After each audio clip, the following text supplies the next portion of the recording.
एवढ्या strict instruction देऊनही बहुतेक फरक नाही पडत आहे आपल्या बॅचला.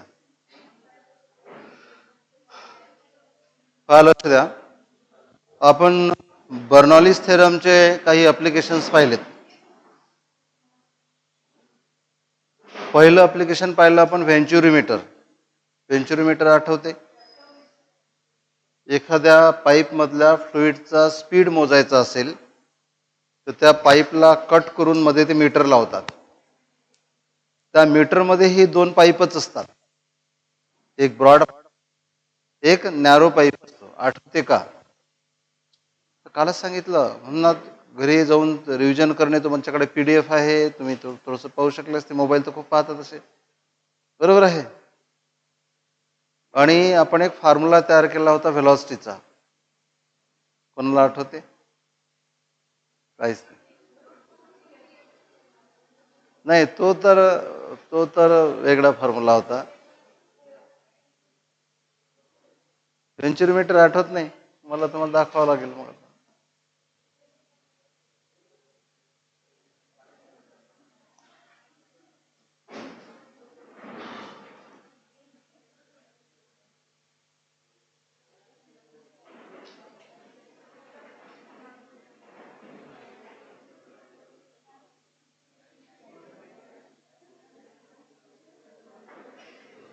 या नोट्समध्ये नाही आहे.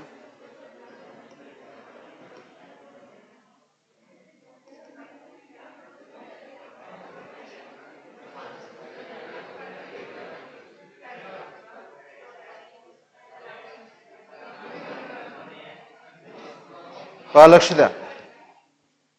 आणि डायग्राम्स जास्त वेळपर्यंत लक्षात राहतात इक्वेशन्स पेक्षा. ही डायग्राम तुम्हाला आठवत असेल, पण ना तुम्ही, मला वाटतं या डायग्रामला थोडं पाहते. तुम्ही या समोरच्या रांगेत बसा. दोघे जण या पटकन, या लवकर. तू पण आहे बेटा, समोर समोर समोर बसा ना मस्तपैकी. भीती वाटते का तुम्हाला माझी? आता आहे ना, इकडे पहा, बिनधास्त बोलायचं. आता पहा, इकडे लक्ष द्या. व्हेंच्युरीमीटर पाईप मधल्या लिक्विडचा स्पीड मोजण्यासाठी वापरतात. ठीक आहे. ज्या पाईपमधून लिक्विड किंवा फ्लुइड फ्लो होत असेल, लक्ष इकडे, त्या पाईपला हे मीटर जोडतात.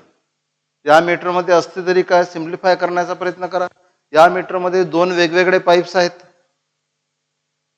आणि हे जे दोन पाईप्स आहेत त्यांचे एरिया प्रसेक्शन वेगळे आहेत. एक ब्रॉड आहे आणि दुसरा नॅरो आहे. जो ब्रॉड पाईप असेल तिथे स्पीड कमी की जास्त? कमी असेल, कारण तुम्हाला माहिती आहे पाईपला क्विज केलं की स्पीड वाढतो. हा ब्रॉड पाईप आहे तिथे स्पीड कमी आहे, according to equation of continuity. कारण की A inversely proportional to V किंवा AV इक्वल टू कॉन्स्टंट. जेवढा ए जास्त तेवढा व्ही कमी. So according to equation of continuity pipe broad आहे तर स्पीड कमी असेल. बरोबर समजून घेण्याचा प्रयत्न करा. या लवकर आले, समोरच बसायचं आहे. आणि दुसऱ्या ठिकाणी पाईप नॅरो आहे. जिथे पाईप नॅरो असेल, ए कमी झाला तर व्ही वाढला असेल. हे झालं according to equation of continuity. नंतर बर्नॉलिस थेरमकडे जा. जिथे स्पीड जास्त तिथे प्रेशर कमी असेल आणि जिथे स्पीड कमी तिथे प्रेशर जास्त असेल. इथे स्पीड कमी आहे म्हणजे प्रेशर जास्त आहे, लिक्विड जास्त वरपर्यंत जाणार. इथे जी ट्यूब लावली आहे त्यामध्ये. इथे स्पीड वाढला त्यामुळे प्रेशर कमी झालं तर या लिक्विड कॉलमची हाईट कमी असेल. ही कमी का आणि जास्त का? कधी कधी तुम्हाला करेक्ट डायग्रामच विचारतील, कुठली डायग्राम करेक्ट आहे. जिथे पाईप ब्रॉड असेल तिथे प्रेशर जास्त तर लिक्विड कॉलमची हाईट जास्त. जिथे पाईप नॅरो असेल तिथे प्रेशर वेलॉसिटी जास्त तर प्रेशर कमी. प्रेशर कमी तर लिक्विड कॉलमची हाईट कमी. ठीक आहे. आपल्याला वापरायचं आहे बर्नॉलिस थेरम. बर्नॉलिस थेरम पण 3 एनर्जीची सम करत असतो, बरोबर आहे. एक kinetic energy per unit volume half rho v square, potential energy per unit volume rho GH, MGH च्या जागी रो GH, आणि pressure energy per unit volume P, बरोबर आहे. पण जर का हाईट बदलतच नसेल, एकाच हाईटचा तुम्हाला विचार करायचा असेल तर दोन्ही ठिकाणी प्रेशर हेड किंवा सॉरी पोटेन्शियल हेड सेम असेल, पोटेन्शियल एनर्जी सेम असेल, त्यामुळे दोन्ही साईडची पोटेन्शियल एनर्जी कॅन्सल करून टाका. मग पहिल्या पाईपला तुम्हाला काय वापरता येणार? फक्त कायनेटिक एनर्जी आणि प्रेशर. आणि दुसऱ्या ठिकाणी तुम्हाला काय वापरता येणार? कायनेटिक एनर्जी आणि प्रेशर एनर्जी. समजलं का? कायनेटिक एनर्जी मध्ये काय येणार? पहिल्या पॉईंटला काय येणार? पहिल्या पॉईंटला काय येणार? Kinetic energy half rho V1 square. आणि इथलं प्रेशर किती आहे? P1. इथे काय येणार? Kinetic energy half rho V2 square. आणि प्रेशर किती आहे? P2. आता काय ऍडजस्ट करा? P1 जास्त आहे आणि P2 जास्त आहे. तो जो P2 राईट हँड साईडला इमॅजिन करू शकत आहे? P2 जो राईट हँड साईडला आहे त्याला लेफ्ट हँड साईडला आहे ना. त्यामुळे काय डेव्हलप होणार? P1 minus P2. P1 minus P2 म्हणजे प्रेशर मधला डिफरन्स. आणि प्रेशर मधला डिफरन्स एक्सप्रेस करा इन टर्म्स ऑफ हाईट मधला डिफरन्स. मग delta p P1 minus P2 ला तुम्हाला काय लिहिता येणार? H rho G. समजलं? त्याला तुम्हाला H रो G लिहिता येणार. राहिला प्रश्न तुम्हाला V1 काढायचा होता किंवा V2 काढायचा होता. आता इथे equation of continuity A1 V1 equal to A2 V2. जर तुम्हाला V1 काढायचा असेल तर इक्वेशन मधला V2 काढून टाका. म्हणजे या इक्वेशन वरून V2 लिहा, तो त्या इक्वेशन मध्ये लिहून टाका. जर तुम्हाला V2 पाहिजे असेल तर त्यामधला V1 काढून टाकायचं. तर या इक्वेशन वरून V1 लिहा, त्या इक्वेशन मध्ये लिहून टाका. समजलं का? असं समजलेलं पाहिजे तर मग ते रिप्रोड्यूस करताना सोपं जाते, करता येते आपल्याला बरोबर. किती वेगळा क्वेश्चन विचारला तरी. आणि हे सगळं प्रोसेस केल्यानंतर फायनल इक्वेशन्सही लक्षात राहणं गरजेचं असते. कारण की प्रत्येक वेळेस जर ही प्रोसेस करत राहिलो आपण तर मग परत टाइम मॅनेजमेंटचा प्रॉब्लेम येणार. आणि इथे तुम्हाला फायनल व्हेलॉसिटी ही मिळाली होती. V1 काढताना इथे V2 अंडर रूट मध्ये twice GH upon A1 square minus A2 square. V1 काढताना इथे A2 लिहायचा आणि V2 काढताना इथे A1 लिहायचा आहे. आतमधला जो स्क्वेअर रूटच्या आतमधली जी टर्म आहे ती मात्र सेम आहे. So twice GH upon A1 square minus A2 square. बरोबर आहे. सो व्हेंचुरीमीटरच्या सहाय्याने तुम्हाला पाईप मधल्या फ्लुइडचा स्पीड मोजता येईल. बरोबर आहे. तुम्हाला जर विचारलं की व्हेंचुरीमीटर कोणत्या प्रिन्सिपलवर बेस्ड आहे, काय सांगाल? Only equation of continuity, only Bernoulli's theorem, A और B, A and B, A and B. Equation of continuity पण आपण वापरून राहिलो. A1 V1 equal to A2 V2 आणि बर्नॉलिस थेरम पण वापरून राहिलो आपण. पण मेन बेस्ड आहे बर्नॉलिस थेरमवर आणि त्यामध्ये आपण इक्वेशन ऑफ कंटिन्युटीचा सुद्धा उपयोग केलेला आहे. समजलं? आणि फायनल इक्वेशन लक्षात ठेवा. पण कधी कधी काय विचारतात तुम्हाला, असा एखादा प्रॉब्लेम येईल त्यामधून विचारते तुम्हाला, त्यामधून बाहेर पडणाऱ्या लिक्विडचा रेट ऑफ डिस्चार्ज विचारतील. म्हणजे liquid flowing per unit time, किती लिटर लिक्विड एका सेकंदात बाहेर पडते हे विचारतील. That is dq by dt किंवा dv by dt. dv by dt काढताना याला V1 ला A1 ने मल्टिप्लाय करायचं. आणि V1 ला जर का तुम्ही का ग आपले इन्स्ट्रक्शन्स काय असतात तुम्हाला, मागची मंडळी या इकडे समोर बाल्कनी ते स्वागत आहे का तुमचं, इकडे या, समोर बसा, या इकडे समोर बसून जा.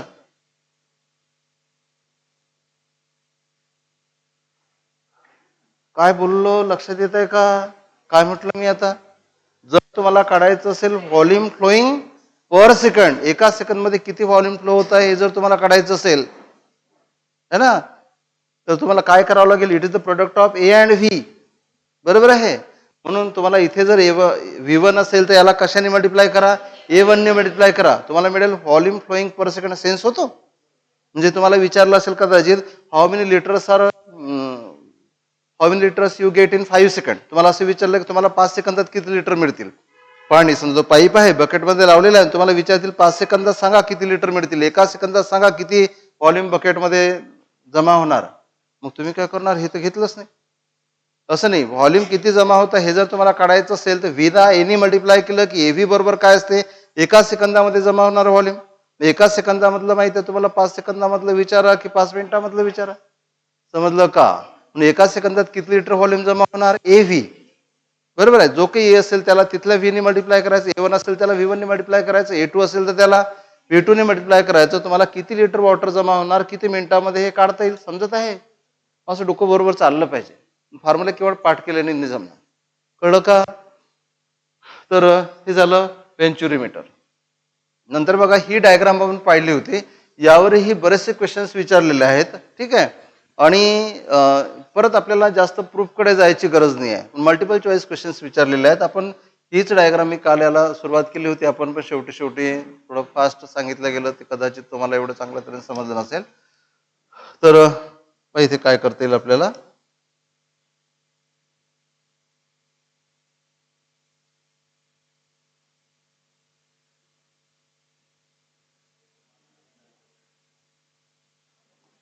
कोणतं ठीक आहे रे, हा वाला, ओके ठीक आहे. आणि एलो इथे पहा, लक्ष द्या, तुम्हाला क्वेश्चन्स काय विचारते. तर ही एक टँक आहे आणि याची हाईट कमी जास्त असू शकते. तर ही एक टँक आहे आणि या टँकला भरलेली आहे. वॉटरची हाईट आहे याची फ्रॉम द बॉटम, आणि होल केलं असणार, इथे होल केलं, आणि यामधून जे फ्लुइड बाहेर पडणार, या फ्लुइडचा तुम्हाला स्पीड विचार. इकडे लक्ष द्या, काय काय विचारतील. फ्लुइडचा काय विचारतील, स्पीड विचारतील एक.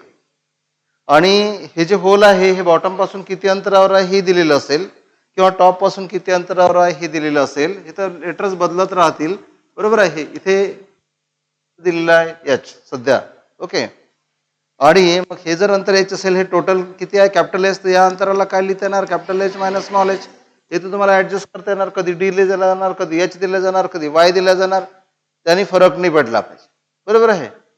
कळलं का. पहिलं काय विचारतील, यामधून जे फ्लुइड बाहेर पडेल त्या फ्लुइडचा स्पीड विचारतील, पहिला प्रॉब्लेम. दुसरं विचारतील, हे फ्लुइड ज्यावेळेस ग्राउंडवर स्ट्राईक होणार, या फ्लुइडला स्ट्राईक होण्यासाठी किती वेळ लागेल हे विचारतील. सेकंड. थर्ड, हे फ्लुइड इथून किती अंतरावर पडणार हे तुम्हाला रेंज विचारतील. 3 क्वेश्चन्स विचारतील, ओके. आणि आणखी एक चौथा क्वेश्चन विचारतील, हे होल कुठे ठेवलं असता, टॉपला, मिडलला, बॉटमला, कुठे ठेवलं असता ही रेंज मॅक्सिमम जास्तीत जास्त अंतरावर ते पाणी जाऊन पडेल हे पण तुम्हाला विचारेल.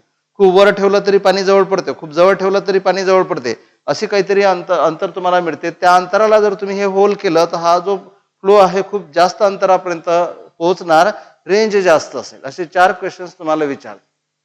समजलं का. एका क्वेश्चनचा मी तुम्हाला शॉर्टकट सांगितलं होतं, ते त्याचं प्रूफ नव्हतं, फक्त शॉर्टकट होतं. इथे ज्यावेळेस ऑब्जेक्ट आहे तर तिथली पोटेन्शियल एनर्जी घेतली होती आपण mgh, हा एच घेतला होता. ज्यावेळेस इथून बाहेर पडेल कायनेटिक एनर्जी मिळेल हाफ एम व्ही स्क्वेअर, म्हणून वरत काय पोटेन्शियल एनर्जी mgh आणि कायनेटिक एनर्जी किती, half m v square. M होईल cancel, so h equal to काय मिळेल, किंवा व्ही काढायचं आपल्याला, व्ही बरोबर काय मिळेल, अंडर रूट मध्ये ट्वाइस जीएच, तुम्हाला व्ही मिळाला. पण ही व्ही काढायची की पद्धत नाही आहे. आपल्याला इथे काय वापरायला पाहिजे होतं, बर्नॉलिस थेरम. काय वापरायला पाहिजे होतं, बर्नॉलिस थेरम. बर्नॉलिस थेरम वापरतात कसं तेही लक्षात घ्या. मी फक्त कसं वापरायचं ते सांगतो, वापरूनही दाखवतो. वापरून दाखवण्यात काही अर्थ नाही, ते तुम्ही मॅथमॅटिकल कॅल्क्युलेशन करू शकता, पण मेन काय प्रिन्सिपल्स वापरले हे सगळ्यात महत्वाचं. पहा, लक्ष द्या, ही जी टँक आहे या टँकचा एरिया आहे A1, आणि हे जे होल केलं याला ओरिफिस सुद्धा म्हणतात, किंवा याला इफ्लक्स म्हणतात. इफ्लक्स म्हणजे वॉटर बाहेर पडत असेल, इथून जे वॉटर बाहेर पडते त्या व्हेलॉसिटीला व्हेलॉसिटी ऑफ इफ्लक्स म्हणतात, बरोबर आहे. इफ्लक्स किंवा ओरिफिस यामधून बाहेर पडणाऱ्या वॉटरची व्हेलॉसिटी काढायची. तर इथे या टँकचा एरिया किती आहे, A1. या हे जे होल तयार केलं या होलचा एरिया किती आहे, A2. हे जे वॉटर आहे हे खाली खाली येत जाणार, जसं हे बाहेर पडेल वॉटरची लेवल खाली खाली येणार, बरोबर आहे. इथल्या वॉटरचा काही स्पीड असेल, हा स्पीड घेतला आपण V1, आणि इथल्या वॉटरचा स्पीड घेतला आपण V2. कोणता स्पीड ट्रेमेंडस असेल, V2 ट्रेमेंडस असेल. हे तर आपल्या लक्षात येणार हळूहळू हळूहळू. एका सेकंदात जर पाहिलं ना आपण तर आपल्याला काहीच दिसणार नाही. इथे मात्र एका सेकंदात खूप सारा वॉटर बाहेर पडताना दिसेल. त्यामुळे ही जी व्हेलॉसिटी आहे V1 ही निग्लिजिबली स्मॉल आहे, so that can be taken as 0. तुम्ही त्याला 0 घेऊ शकता, पण ती 0 नाही, अप्रॉक्सिमेटली तुम्ही त्याला निग्लेक्ट करू शकता ॲज कम्पेअर टू V2 खूप जास्त आहे, V1 कमी आहे. इथे जर आपण इक्वेशन ऑफ कंटिन्युटी वापरली तर A1 V1 equal to A2 V2 आपल्याला वापरता येणार. इक्वेशन ऑफ कंटिन्युटी तर लागू पडेलच, म्हणजे आपल्याला वापरता येणार A1 V1 equal to A2 V2, okay. पण आपल्याला तर V2 काढायचं आहे. आता आपल्याला वापरायचं बर्नॉलिस थेरम, बरोबर आहे. बर्नॉलिस थेरम वापरताना तुम्ही तीन टर्मची सम करता. पहिली घेता कायनेटिक हेट, मग इथलं कायनेटिक हेट काय असणार, म्हणजे पहिली एनर्जी आपण काढू, इक्वेशन 1 म्हटलं तरी चालेल, हाफ रो v1 स्क्वेअर. बरोबर आहे. नंतर काय घेता तुम्ही पोटेन्शियल हेट. आता तुम्ही इथून एवढीच हाईट घ्या वरची, कारण की आपल्याला इथे थांबायचं आहे. काही बुक्स मध्ये ना इथून काय केलेलं आहे, या एच दिलं असेल काहीतरी डी, तर या कॅपिटल एच मधून तो डी मायनस केला वगैरे वगैरे, असं करायची गरज नाही. किंवा मग या पॉईंटची हाईट घेतली एच मायनस एच आणि या पॉईंटची हाईट घेतली कॅपिटल एच, असंही करायची गरज नाही. तुम्ही जर ह्या पॉईंटला रेफरन्स तुम्ही सांगा, आपण या मजल्यावर उभे आहोत आणि माझ्याकडे हा पेन आहे, तुम्हाला म्हटलं पेनची हाईट किती आहे, मग टाईल पासूनच सांगणार ना. असं विचार करणार का ग्राउंड खाली आहे आणि पहिल्या मजल्याची हाईट आणि त्यामध्ये पेनची हाईट ऍड करायची. बुक्समध्ये तसंच केलेलं असते. इथे तेच केलं ना. इथे ग्राउंड इथपर्यंत याची काही मतलब आहे का, हे तर पाणी जसं तसं राहणार आहे, हलणार पण नाही आहे. बरोबर आहे. मग जे डिस्टर्ब करत असेल त्याला डोक्यात घालण्यात काय अर्थ, पुस्तकात घातलेलं असू द्या. समजलं का. म्हणून तुम्ही इथली हाईट किती घ्यायची, 0. बरोबर. ग्राउंडवर पेन पडलेला असेल, तुम्हाला म्हटलं हाईट किती आहे, किती सांगणार, 0. आता वर उचललात किती सांगणार, ग्राउंड पासूनच वर उचला, त्यामुळे खालच्या फ्लोअर पासून त्या हाईटला स्टडी करायची गरज नाही. कळलं. आणि म्हणून दुसरी टर्म काय असते, पहिली टर्म असते कायनेटिक हेट, कायनेटिक एनर्जी. दुसरी टर्म काय आहे, पोटेन्शियल एनर्जी. मग ह्या पॉइंटची हाईट किती आहे, एच. इथून पोटेन्शियल एनर्जी काय असणार, रो जी एच, अर्थात ही पोटेन्शियल एनर्जी पोरेंट व्हॉल्यूम आहे. बरोबर आहे. आणि नंतर आहे प्रेशर. इथलं प्रेशर ऍटमॉस्फेरिक प्रेशर आहे. ऍटमॉस्फेरिक प्रेशर काय असणार, p naught. Okay, equal to. आता हीच टर्म तुम्हाला या ठिकाणी घ्यायची आहे. या ठिकाणची कायनेटिक एनर्जी काय असेल, half rho v2 square plus इथली हाईट काय आहे, 0. हाईट 0 झाल्यामुळे ही टर्म काय होणार, 0. आणि प्रेशर ऍटमॉस्फेरिकचं, मग तुम्हाला या लिक्विड कॉलमचं प्रेशर आणखी घ्यायची गरज नाही. ते फक्त ऍटमॉस्फेरिक प्रेशर, कारण की तुम्ही पोटेन्शियल हेट घेतलेला आहे. बरोबर आहे. ऍटमॉस्फेरिक प्रेशर किती आहे, पी नॉट. समजलं का.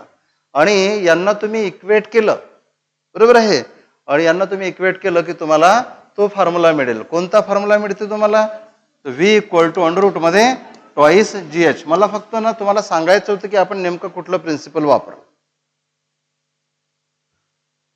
साहेब साहेब साहेब इथेच बसा ना. नाही नाही, तिकडे बाल्कनीचा लोड नाही आहे. हा, तिथे बसा.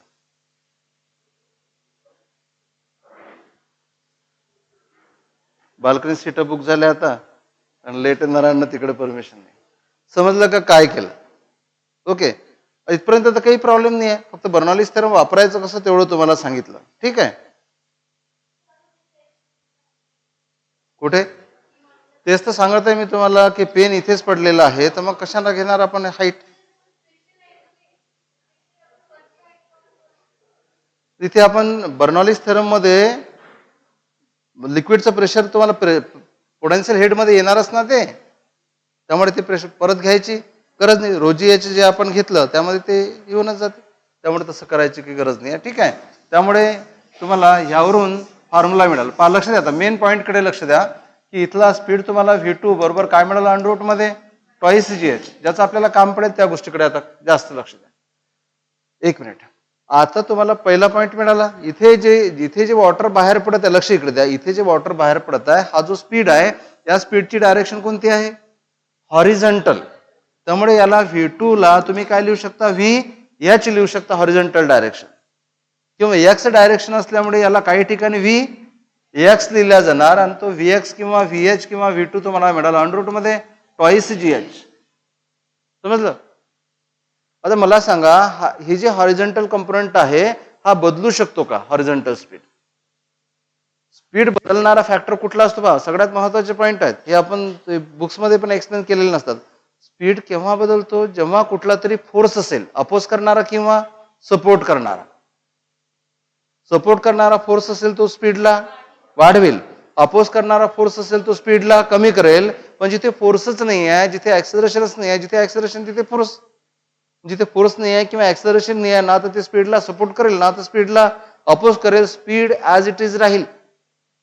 त्यामुळे हा जो हॉरिझॉन्टल स्पीड आहे किंवा या स्पीडचा हॉरिझॉन्टल कंपोनंट आहे तो बदलणार नाही, कारण की हॉरिझॉन्टल डायरेक्शननी लयच लवकर आला.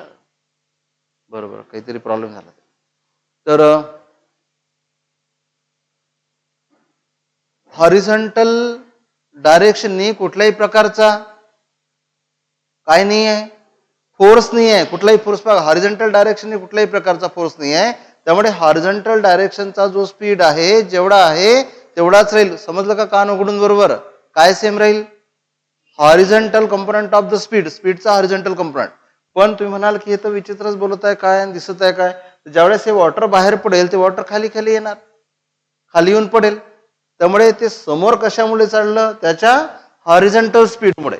इथेच पडते का जाग एकदम जवळ पडणार का? समोर येऊन पडणार ना. मग समोर कशामुळे आलं? ते हॉरिझॉन्टल कंपोनंटमुळे. आणि खाली कशामुळे पडलं? वेट किंवा ग्रॅव्हिटीमुळे. याचा अर्थ खालच्या डायरेक्शननी वेट म्हणजे फोर्स आहे. समजलं का? खालच्या डाऊनवर्ड डायरेक्शननी फोर्स आहे. आता ज्यावेळेस हे, आता हा झाला हॉरिझॉन्टल डायरेक्शनचा विचार. ज्यावेळेस हे बाहेर पडेल त्यावेळेस मला सांगा initial velocity in x direction, sorry initial velocity in Y direction काय असेल? 0. जस्ट बाहेर पडलं, बरोबर. नंतर ते खाली ओढल्या जाणार. पहिले तर ज्यावेळेस बाहेर पडलं त्यावेळेस लिक्विड असं समोर बाहेर पडलं ना, त्याला डाऊनवर्ड व्हेलॉसिटी नव्हती. कळत आहे का? नंतर ग्रॅव्हिटीला ओढेल, नंतर त्याचा डाऊनवर्ड कॉम्पोनंट जो आहे व्हेलॉसिटीचा वाढत वाढत जाणार आणि ज्यावेळेस स्ट्राईक होईल त्यावेळेस डाऊनवर्ड व्हेलॉसिटी मॅक्सिमम असेल. पण ज्यावेळेस जस्ट बाहेर पडलं त्यावेळेस downward component of the velocity काय असेल? 0. Initial velocity in downward direction. समजत आहे का? हा पेन असा फेकला मी, बरोबर आहे. मी जर याला हॉरिझॉन्टल फोर्स अप्लाय केला तर सुरुवातीला जरी याचा स्पीड असेल तो याला हॉरिझॉन्टल स्पीड आहे, डाऊनवर्ड स्पीड नाही आहे.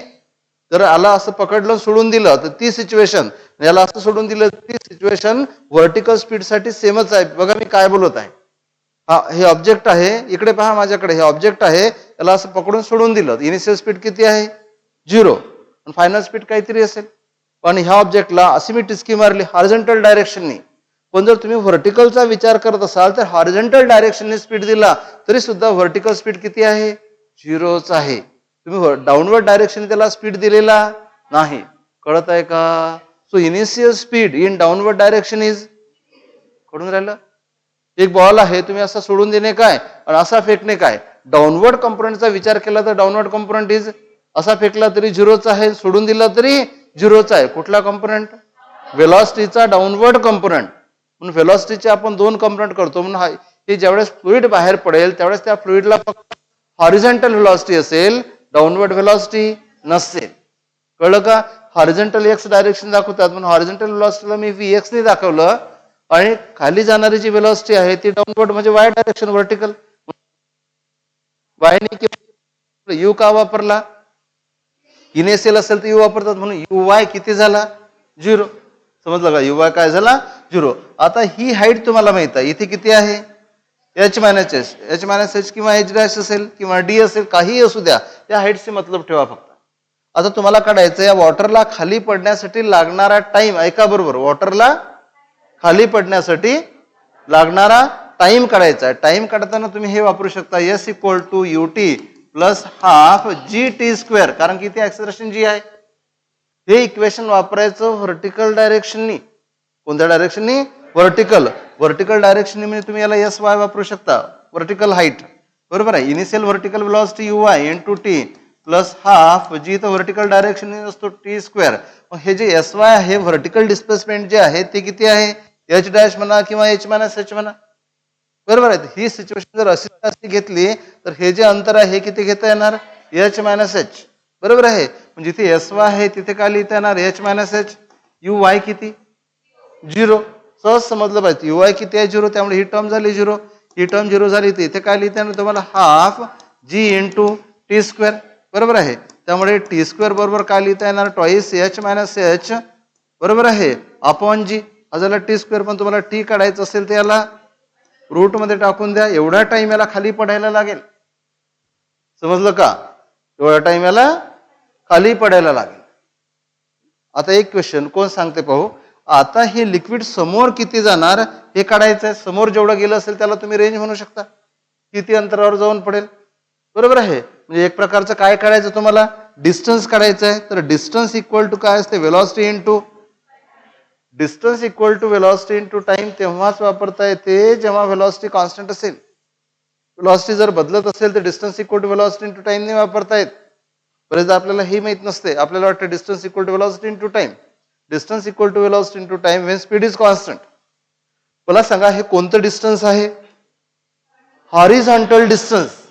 हॉरिझॉन्टल डिस्टन्स काढायचं असेल तर व्हेलॉसिटी सुद्धा हॉरिझॉन्टलच घ्या. बरोबर आहे. याला इथून असं पडायला जेवढा टाइम लागला इथे यायला टाइम तेवढाच लागला. मग इथून इथपर्यंत याला जेवढा टाइम लागला असेल वरून खाली पडायलाही तेवढाच टाइम लागला. तो टाइम तुम्ही काढलेला आहे. मग टाइम तुम्हाला माहित आहे. राहिला प्रश्न काय काढायचा? व्हेलॉसिटी. डिस्टन्स हॉरिझॉन्टल आहे त्याला आपण रेंज म्हटलं तर डिस्टन्स हॉरिझॉन्टल आहे तर व्हेलॉसिटी सुद्धा कोणती घ्या? हॉरिझॉन्टल व्हेलॉसिटी घ्या. जी किती आहे? √2gh आहे. म्हणून हॉरिझॉन्टल व्हेलॉसिटी घेतली आपण ती √2gh इंटू टाइम. हा टाइम आहे. हाय रूट मध्ये एकाच रूट मध्ये लिहा. Twice h minus h upon g. G काय झाला? Yes cancel. बरोबर आहे काय? तर बाहेर काढता येईल 2. तर एवढं समजलं तुम्हाला. आणि बघा मग काय 2 बाहेर काढा किंवा आतमध्ये राहू द्या त्याने काय फरक पडतो. ओके. अंडर मध्ये काय लिहिता येणार? 4h into h minus h. Equation तुम्हाला मिळालं. 2 बाहेर काढा की आतमध्ये ठेवा. तो काय विषयच नाही आता. डिस्कशनचाही पार्ट नाही.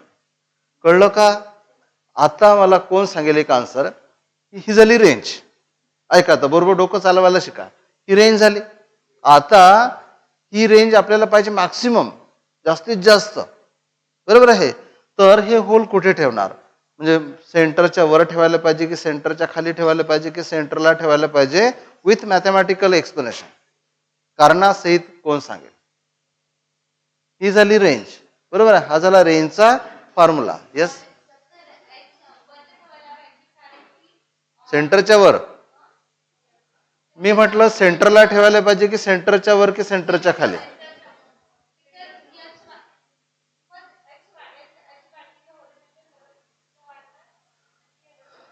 बरं यांचं म्हणणं आहे सेंटरच्या वर.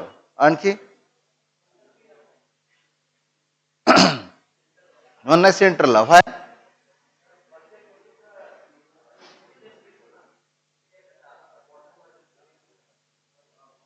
बॉटमला येईल. बॉटम. अच्छा ते हे म्हणणं बरोबर आहे. एकदम जर वरती ठेवलं ना तर त्याला तर स्पीडच नसेल. स्पीड नसेल ते तर खालीच येणार एकदम. बॉटमलाच पडेल. बरोबर आहे. आणि खाली ठेवलं तर मग एवढं मोठं प्रेशर आहे असं नाही होणार का? एवढं एंटायर प्रेशर आहे. त्या प्रेशरमुळे लिक्विड पेटल्या जाणार. तर तुम्हाला काय सांगितलं बघा, लक्ष द्या. आता आपण त्या गोष्टी सोडून देऊ. हाईट तर असेल ना. एवढं सगळं लिक्विडचं प्रेशर असेल आणि ते फोर्सफुली त्या लिक्विडला बाहेर फेकेल. त्यामुळे रेंज जास्त असेल असाही एक विचार असू शकतो. पण आपण तसा विचार नाही करू. जर आपल्याला मॅथमॅटिकल इक्वेशन मिळालं तर आपण मॅथमॅटिकली विचार करू. मॅथमॅटिकली विचार पहा कसा करता येईल. पहा लक्ष द्या. रेंजचा फॉर्म्युला काय मिळाला बघा. रेंजचा फॉर्म्युला तुम्हाला मिळाला R इक्वल टू, इथे 2 लिहिला आपण अंडर मध्ये. काय आहे? h into h minus h. लक्ष द्या. टँकची टोटल हाईट किती आहे? h. होल ठेवलं इथे.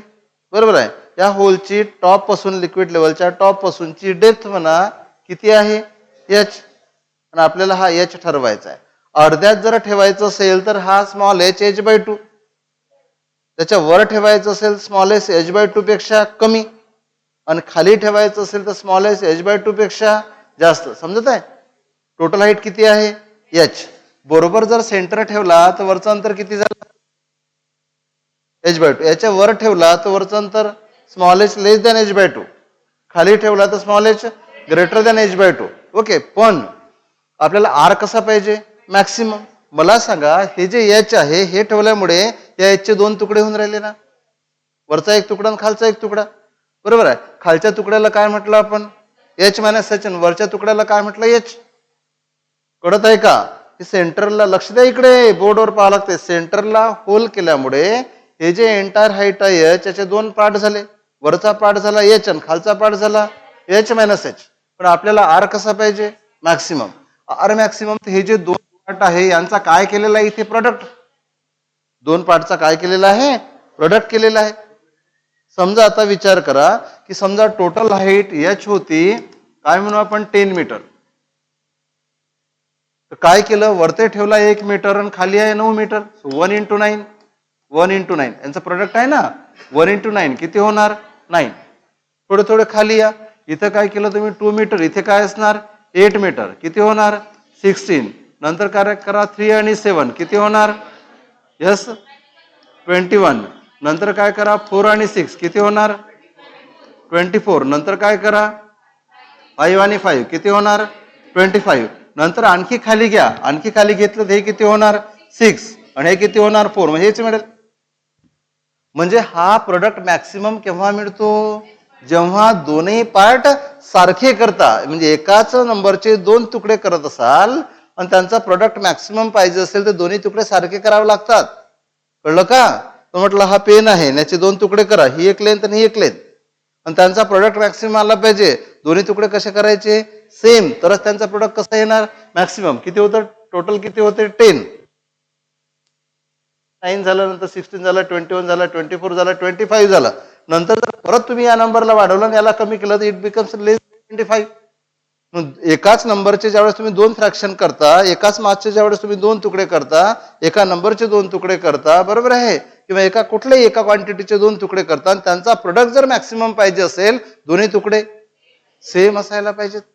दोन्ही तुकडे सेम म्हणजे वरतं जेवढं अंतर तेवढंच अंतर खाली असायला पाहिजे. वरतं जेवढं तेवढंच खाली, म्हणजे सेंटरला होल कुठे पाहिजे, सेंटरला पाहिजे. म्हणून रेंज जर तुम्हाला मॅक्सिमम लागत असेल, बरोबर आहे, रेंज मॅक्सिमम लागत असेल तर हा स्मॉल एच किती पाहिजे, h/2 पाहिजे. बरोबर आहे, स्मॉल एच किती पाहिजे, h/2. म्हणून एखाद्या टँकला म्हटलं की ते वॉटर खूप दूरपर्यंत गेलं पाहिजे, हिट करायला पाहिजे. तुमच्याकडे एक बंदूक दिली, बरोबर आहे, त्याच्यामध्ये एक बॉल आहे, तो म्हटलं बरोबर फायर करा, आणि ते टँक जे आहे, बरोबर आहे, त्या टँक मधून येणारं जे वॉटर एकीकडे आग बरोबर त्याच्यावर जाऊन पडलं पाहिजे. मग ते जास्तीत जास्त जर तुम्हाला दूरवर पाठवायचं असेल वॉटर, तुम्ही कुठे हिट कराल, सेंटरला, बरोबर. ते जर त्या रेंजच्या अलीकडे असेल तुम्ही सेंटरच्या वर किंवा खाली करू शकता. आणि आणखी एक मजेशीर पॉइंट लक्षात घ्या की समजा तीच ही टँक आहे आणि सेंटरला जर तुम्ही हिट केला, हा सेंटर आहे अप्रॉक्सिमेटली, सेंटरला हिट केलं तर तुम्हाला इथे मिळेल, बरोबर आहे. आता बघा, समजा इथे तुम्हाला हिट करायचं होतं ए पॉइंटला, तुम्ही बरोबर सेंटरला हिट केलं, आणि समजा तुम्हाला इथे जवळच्या पॉइंटला हिट करायचं आहे, तुम्ही वरती हिट कराल की खाली हिट कराल, वरती हिट करूनही त्याच पॉइंटला पोहोचता येऊ शकते आणि खाली हिट करूनही त्याच पॉइंटला पोहोचता येऊ शकते, है ना. म्हणजे तुमच्याकडे 2 ऑप्शन आहेत, एक जण वर हिट करणार, दुसरा खाली हिट करणार, तर इथे पोहोचू शकता, बरोबर आहे. फक्त मॅक्सिमम अंतरावर पोहोचायचं असेल तरच तुमच्याकडे एकच ऑप्शन आहे, बरोबर आहे. समजलं का. हे हाईट जास्त आहे, बरोबर आहे, पण याला पोहोचायला टाइमही जास्त लागेल. इथे पोहोचणार, इथे हाईट कमी आहे, ही तिथेच पोहोचणार. समजलं का. रेंज जर तुम्हाला मॅक्सिमम पाहिजे असेल तर कुठे हिट करणार, कुठे होल करणार, सेंटरला. आणि त्याच्या अलीकडे जर तुम्हाला त्या वॉटरला ड्रॉप करायचं असेल, तुमच्याकडे किती पॉसिबिलिटीज आहेत, 2. सेंटरच्या वर सुद्धा तेच तुम्हाला रेंज मिळेल, सेंटरच्या खाली पण तीच रेंज मिळेल. आपण पाहिलं ना, आता 2 वेळा प्रोडक्ट सेम येतो ना. म्हणजे काय केलं होतं मी इथे की 1 × 9 केला होता, नंतर 2 × किती केला होता, 8 केला होता, 3 × किती केला होता, यस 7 केला होता, नंतर 4 × 6 केला होता, 5 × 5 केला होता, नंतर 6 × काय कराल 4, नंतर 7 × काय कराल 3. हा झाला 25. हा किती येतो 24, हा किती येतो 24. म्हणजे सेम ठिकाणी येऊन राहिला, सेम ठिकाणी येऊन राहिला ना, बरोबर आहे. हा किती येतो 21, हा किती येतो 21. 2 ठिकाणी पॉसिबिलिटीज आहे. कळलं का. म्हणून जर तुम्हाला त्या वॉटरला जास्तीत जास्त अंतरावर पोहोचायचं असेल तर एकच पॉईंट हिट करावा लागेल, सेंटरचा. पण त्याच्या अलीकडे जर वॉटर पडलं पाहिजे असं तुम्हाला वाटत असेल, तुमच्याकडे 2 ऑप्शन्स आहेत, बरोबर आहे. आणि 2 ऑप्शन्स काय असतील ते, म्हणजे खालून समजा 3 मीटरवर असेल तर खालून 3 मीटरवर घ्या किंवा वरून 3 मीटरवर घ्या, नंबर टोटल सेमच येणार ना. समजा 10 मीटर आहे पूर्ण हाईट, 10 मीटर, हे 3, तर वरती किती असणार 7, वरून 3 घेतलं तर वरचं 3, खाली किती राहणार 7, प्रोडक्ट कसा येणार सेम. समजलं का. म्हणून टँक मध्ये वॉटर भरलेलं आहे, खालून 3 मीटर अंतरावर जर तुम्ही फायर केलं आणि एक होल तयार केलं तर जिथे वॉटर पडेल वरून 3 मीटर अंतरावर होल करूनही तिथेच पडणार. कळलं का. मग कदाचित ना बर्नॉलिस थेरम आहे, तुम्हाला ही सिच्युएशन देतील, एक टँक आहे आणि वरतं काहीतरी टँकची हाईट आहे 100 मीटर काहीतरी फॉर एक्झाम्पल, आणि वरून 10 मीटरवर एक होल केला आणि खालून 10 मीटरवर होल केला, बरोबर आहे. तुम्हाला म्हणतील की वॉटर कुठे जास्त पडेल, तुम्हाला असं वर आहे तर खूप दूर पडेल, हे जवळ आहे तर जवळ पडेल, असं नाही आहे. वरून आणि खालून जर अंतर सारखं असेल वॉटर लेवल पासून आणि ग्राउंड पासून तर रेंज सुद्धा सेम असेल. Is that clear? तर असे सिच्युएशन्स येतील तर त्यावेळेस तुम्हाला ह्या बरोबर सॉल्व्ह करता यायला पाहिजे. इक्वेशन्स लक्षात राहतील. किती इक्वेशन सांगितले? पहिलं इक्वेशन सांगितलं की हे ज्यावेळेस वॉटर बाहेर पडेल त्या वॉटरचा स्पीड किती? v equal to under root twice GH. नंतर त्या वॉटरला खाली पडण्यासाठी लागणारा टाइम किती? अंडर रूट मध्ये 2 times h minus h upon g. असं होतं ना, 2 times h minus h upon g. आणि जर तुम्हाला रेंज विचारली किती अंतरावर हे वॉटर बाहेर पडेल तर 2 टाइम्स अंडर रूट मध्ये h into h minus h. 3 formula लक्षात राहतील. तर पहिला कुठला? व्हेलॉसिटी ऑफ इफ्लक्स याला म्हणतात, v equal to under root twice GH. Time किती लागेल खाली पडायला? Twice h minus h into g upon g. आणि रेंज किती असेल? 2 टाइम्स अंडर रूट मध्ये h into h minus h, small h into capital H minus small. समजलं? आणि बाकी एक्सप्लेनेशन तुम्हाला समजलं का? ओके. आता पहा, तुमच्यापैकी बरेच जण क्रिकेट खेळतात. कोण कोण खेळते क्रिकेट? क्रिकेट ओके, ठीक आहे. इकडे लक्ष द्या. आता जे क्रिकेट खेळतात त्यांनी, मी तर काही खेळत नाही पण माहिती खेळलो आहे पहिले, आता एवढं नाही. पहा, लक्ष द्या. समजा माझ्याकडे बॉल आहे, ठीक आहे, ऐका बरोबर. आणि तुम्ही बॅट्समॅन आहे, खेळणार आहे, आणि मी बॉलर आहे. मी बॉल तुमच्याकडे फेकला. तुम्हाला माहिती आहे एक असतो स्पिनर आणि एक विदाउट स्पिनिंग. मग काय केलं मी तुमच्याकडे? ऐका बरोबर. आता मी तुमच्याकडे जेवढ्याच बॉल फेकला त्याला मला 4 प्रकारे स्पिन करता येईल, बरोबर आहे. फेकताना एक तर व्हर्टिकल स्पिन, क्लॉकवाईज किंवा अँटी क्लॉकवाईज.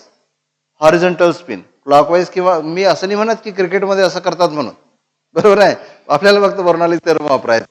तर आपण त्याला 4 प्रकारे फिरू शकतो. एक तर बॉल आहे आणि तुमच्यापर्यंत येणार आहे, मी त्याला तुमच्याकडे फेकताना स्पिन केलं. एक तर क्लॉकवाईज. आता क्लॉकवाईज हा एक रेफरन्स आहे. वरून पाहिलं तर क्लॉकवाईज दिसतं, खालून पाहिलं तर अँटी क्लॉकवाईज दिसतो. लेफ्ट कडे जो आहे त्याला क्लॉकवाईज दिसेल तर राईट कडे जो आहे, असं समजून घेण्याचं क्लॉकवाईज फिरवलं किंवा व्हर्टिकली क्लॉकवाईज फिरवलं किंवा कडे बॉल फेकला, बरोबर आहे. तर स्पिन न करता बॉल फेकला तर तो जिथे तुम्हाला वाढतो तिथेच येणार.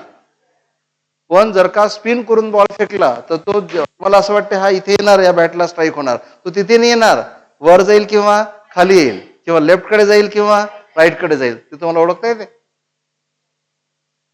समजा एक बॉल आहे, असं विचार करा, मी ज्या डायरेक्शनने हातवारे करतो त्या डायरेक्शनने त्याला थ्रो केला. हा बॉल आहे, मी असा फेकला, असा स्पिन करून तुमच्याकडे, असा वरून पाहिलं तर अँटी क्लॉकवाईज, वरून पाहिलं तर अँटी क्लॉकवाईज, असा स्पिन करून फेकला. आणि तुमच्या बॅटपर्यंत तो बॉल जेव्हा येणार तो बरोबर ज्या ठिकाणी ज्या डायरेक्शन येत आहे तिथे येणार, की राईट कडे जाणार, की लेफ्ट कडे जाणार, वर जाणार की खाली जाणार?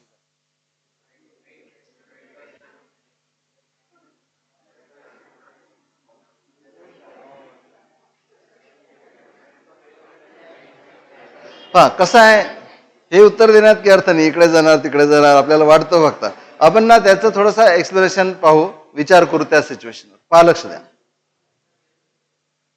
तर ज्यांना म्हणजे फिजिक्स अर्थात काही त्या स्पोर्ट्समनला बरेचदा फिजिक्स माहिती नसते, पण ते फिजिक्सचा उपयोग करत असतात. ते माहिती आहे, मागच्या वेळेस त्या भालाफेकमध्ये कोण आलं होतं? नीरज चोपडा, बरोबर आहे. जर तुम्हाला भाला जास्तीत जास्त अंतरावर फेकायचा असेल ना तर तो माहिती आहे 45 डिग्रीच्या अँगलने फेकला गेला पाहिजे. तुम्ही जास्त अँगल केला तरी तो जवळ पडेल, तुम्ही कमी अँगल केला तरी तो जवळ पडेल, असंच आहे. सेंटर मधून जर होल केलं तरच लिक्विड जास्तीत जास्त अंतरावर पडणार. पण त्याला ते ट्रेनिंग दिलं जाणार की एका डिग्रीचाही फरक नाही पडला पाहिजे, बरोबर आहे. 1 डिग्रीने जर खाली किंवा वर गेला तर समजायचं की तो काही अंतराने जवळ पडेल. बरोबर कितीने फेकला गेला पाहिजे? 45नेच फेकला गेला पाहिजे. जसं इथे आहे की होल कुठे पाहिजे? बरोबर सेंटरलाच पाहिजे, बरोबर आहे. तसं या स्पिनिंगच्या बॉलमध्ये आहे. पहा, लक्ष द्या. हा बॉल आहे आणि इकडे समजा हे स्टंप वगैरे आहेत, बरोबर आहे. हा बॉलर या बॉलला फेकतो. लक्ष द्या, ह्यानी या बॉलला स्पिन केलं. समजण्यासाठी मी कुठलं तरी एका डायरेक्शनचं स्पिन घेतो.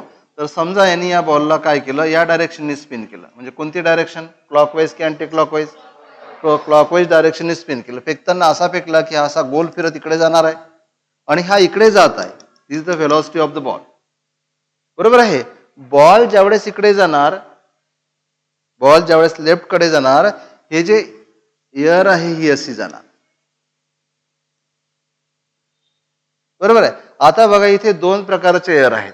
एक थांबलेली जी एअर आहे विथ रिस्पेक्ट टू बॉल, त्या बॉलला असं वाटेल की एअर मागे जात आहे.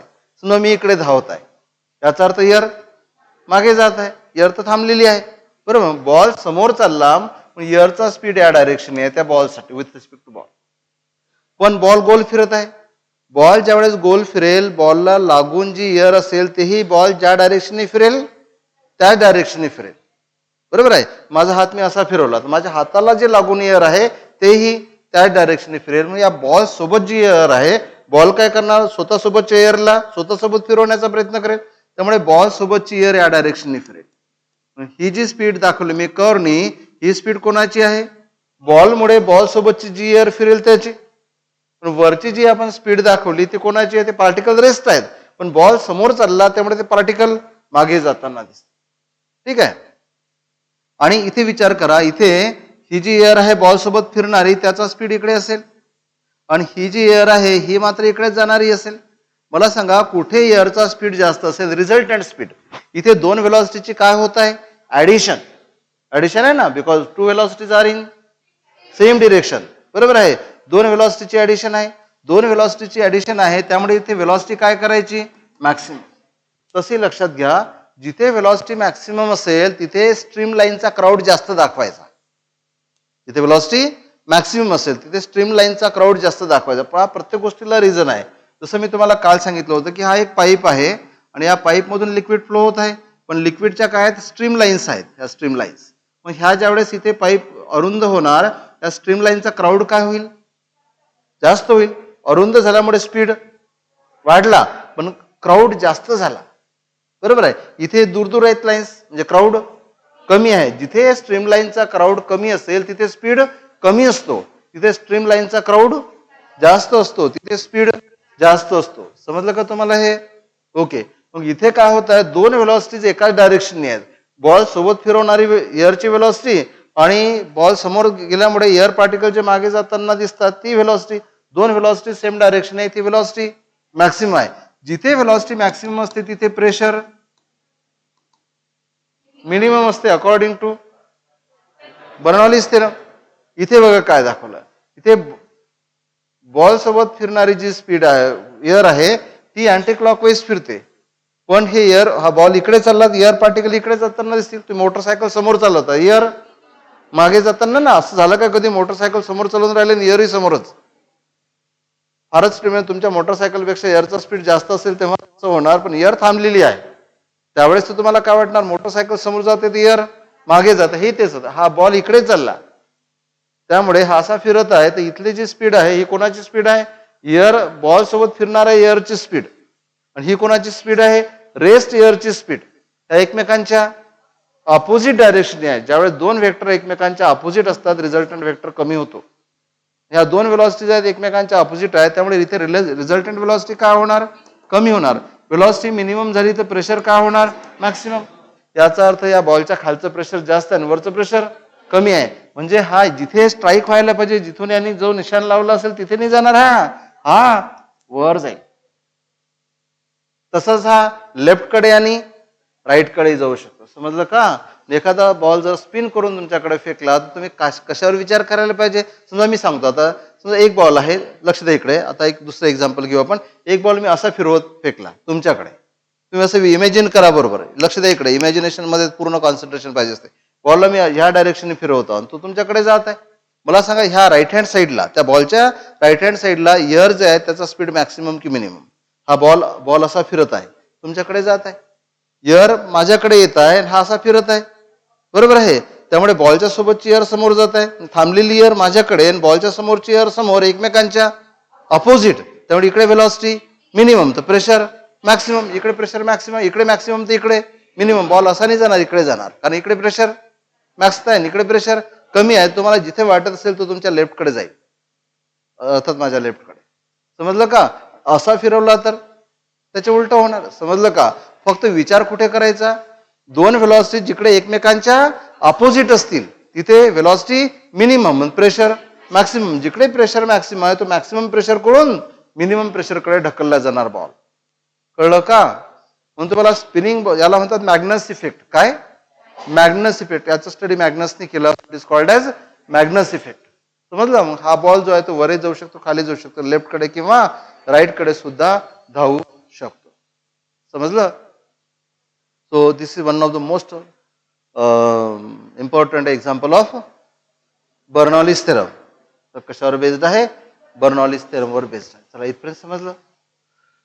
आता फक्त ना आपला आता एकच टॉपिक राहिला आपला, दॅट इज कॉल्ड व्हिस्कॉसिटी. त्यातही ना जर आपण महत्वाच्या पॉईंटकडे विचार केला, महत्वाचे एकदम अत्यंत महत्वाचे, ते फारच कमी आहेत.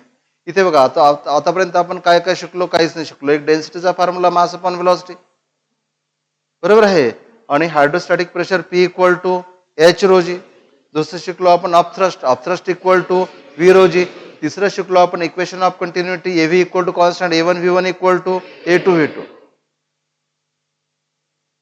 बरोबर आहे. चौथं शिकलो आपण बर्नॉलिस थेरम. बर्नॉलिस थेरम म्हणजे तीन एनर्जीची सम करायची, बरोबर आहे. Kinetic energy per unit volume half rho V1 V square, potential energy per unit volume rho g H, आणि pressure energy P equal to constant. म्हणजे पहिल्या पॉईंटला तिघांची सम, दुसऱ्या पॉईंटला तिघांची सम, कोणत्याही पॉईंटला तीन एनर्जीची सम सेम असेल मग पहिल्या ठिकाणी सम करायची, दुसऱ्या ठिकाणी सम करायची आणि त्यांना इक्वेट करायची. समजलं? नंतर आपण त्या टँकच्या बाबतीत शिकलो, बरोबर आहे.